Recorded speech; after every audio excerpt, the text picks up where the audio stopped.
Trở lại Lai Châu vào một ngày cuối mùa mưa, cơn mưa nặng hạt như muốn trút hết túi nước xuống những nương lúa, nương ngô và nương rong giềng. Ngắm nhìn cơn mưa vội vã, lắng nghe tiếng mưa xối xả, tiếng sấm rền vang, tiếng gió rít liên hồi, tất cả tạo nên bản giao hưởng rất đỗi quen thuộc của Lai Châu, mảnh đất giàu tài nguyên thiên nhiên nhưng cũng gắn liền với những diễn biến bất thường của thiên tai, biến đổi khí hậu.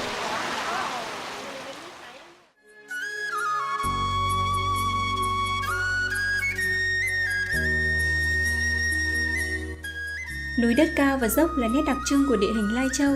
Chính sự bất lợi này đã góp phần gia tăng thiệt hại cho mảnh đất cuối miền Tây Bắc mỗi khi lũ quét, lũ ống, sạt lở tràn về, đặc biệt là những thiệt hại trong sản xuất nông nghiệp. Điều đáng chú ý là hiện nay, phần lớn bà con ở Lai Châu vẫn bảo lưu lối canh tác truyền thống như phá rừng làm nương, đốt nương làm rẫy, trồng độc canh. Đây vốn là những phương thức canh tác thiếu bền vững vì dễ làm cho đất bị bào mòn, thoái hóa, rửa trôi. Do đó, mỗi khi thiên tai và các hiện tượng thời tiết cực đoan xảy ra, thì thiệt hại về hoa màu và đất canh tác càng tăng lên nhiều. Không chỉ canh tác thiếu bền vững, việc bà con lạm dụng phân bón hóa học và thuốc bảo vệ thực vật trong trồng trọt cũng rất đáng lo ngại, đặc biệt là trong trồng lúa và ngô, vốn là hai cây lương thực chủ đạo của tỉnh Lai Châu. Trước khi gieo ngô, hầu hết các hộ đều sử dụng thuốc diệt cỏ để phun lên các lớp tàn dư thực vật thay vì thu dọn thủ công, do đó càng dễ gây hại cho đất, và một khi đất kém màu mỡ thì năng suất cây trồng tất yếu giảm theo, dù bà con có tăng cường bón phân hóa học tới đâu.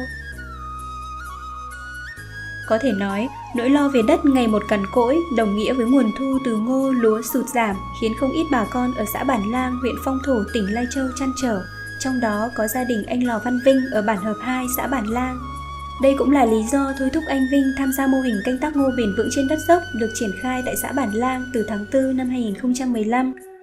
Thậm chí, anh còn sẵn sàng cho mô hình mượn 2 nương ngô để cả nhóm cùng thí điểm theo phương pháp mới và đối chứng với phương pháp truyền thống. Lúc ban đầu thì tôi cũng đo lắm. Vậy chưa được trùng kiểu này bao giờ đấy. Vậy chúng tôi toàn trùng theo truyền thống ngày xưa thôi. Ban đầu cũng rất đo.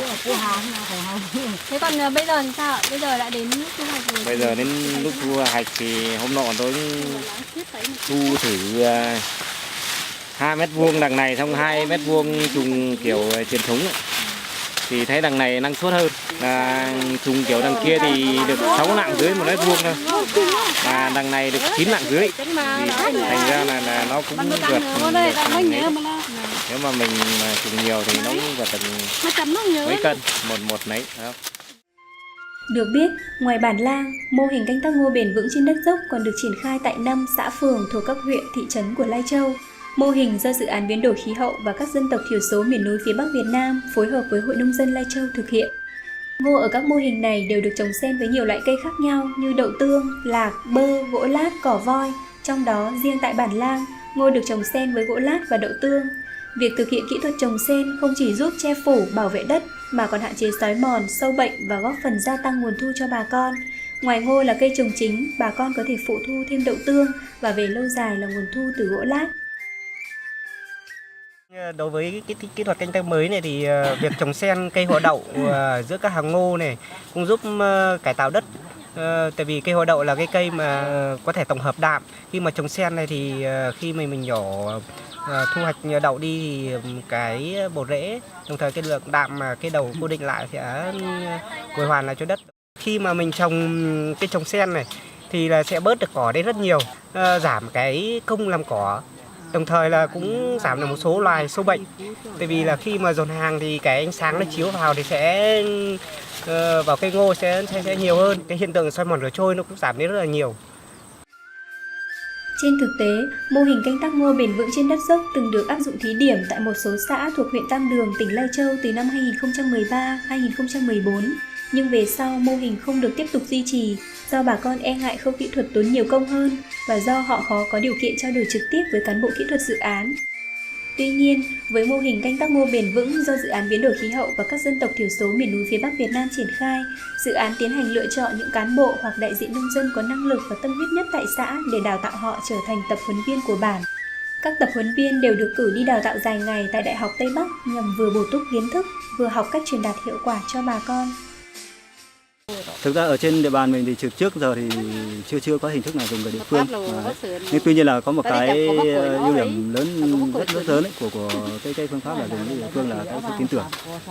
Bởi vì thực ra người nơi khác đến ấy, thì người ta lại không tin tưởng lắm. Bây giờ họ chỉ nói là tôi có thể là không biết anh ở đâu hoặc là tôi không tin tưởng gì, nhưng mà ngay người địa phương thì nói thì họ rất tin tưởng ở chỗ đó. Thế là cái đó, hai nữa là một cái cụ thể nữa là ngay mình có thể là sử dụng ngay cái tiếng của địa phương của mình ấy, là địa phương này tiếng dân tộc người ta là mình truyền đạt.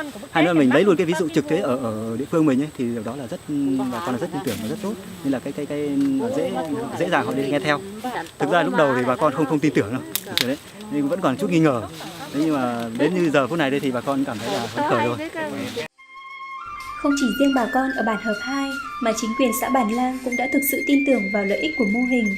Tuy nhiên, để mô hình có thể vươn xa ra nhiều điểm bản khác, ngoài nỗ lực tuyên truyền của các đơn vị tổ chức tại địa bàn, còn rất cần sự quan tâm vào cuộc sát sao của các cấp chính quyền trong việc lồng ghép mô hình vào các chính sách phát triển tại địa phương, đặc biệt là chính sách phát triển nông nghiệp. Trước khi chưa thực hiện cái dự án này thì chúng tôi chỉ tuyên truyền cho bà con là thôi nên làm nương có bờ để giữ đất. Nhưng mà sau khi thực hiện cái dự án này, bây giờ được thực hiện dự án này thì lại thấy nó là hiệu quả hơn. Thế là trên đất dốc mà mình đã trồng được nhiều loại cây hoa màu xen canh như thế thì rất là có cái lợi cho thu nhập của gia đình. Hai là giữ được đất chống xoáy mòn. Thì trong thời gian tới chúng tôi tiếp tục tuyên truyền, mở rộng cho bà con là nhân rộng mô hình này.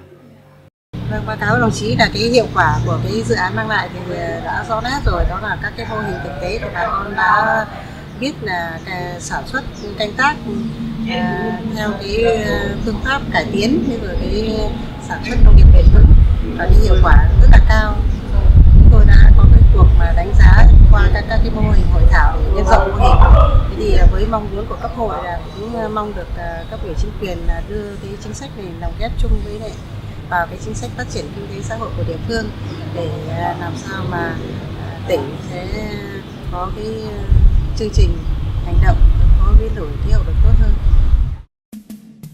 Với nỗ lực và quyết tâm trong việc thay đổi phương thức canh tác theo hướng bền vững, Lai Châu đã và đang dần tạo ra cú hích trong sản xuất nông nghiệp với 2 mô hình ngô, lúa chủ đạo. Hy vọng những nương đất chống đồi chọc này sẽ sớm được thay thế bằng những nương ngô trù phú, vừa đem lại lợi ích kinh tế, vừa góp phần bảo vệ đất, bảo vệ môi trường và ứng phó hiệu quả với thiên tai, biến đổi khí hậu.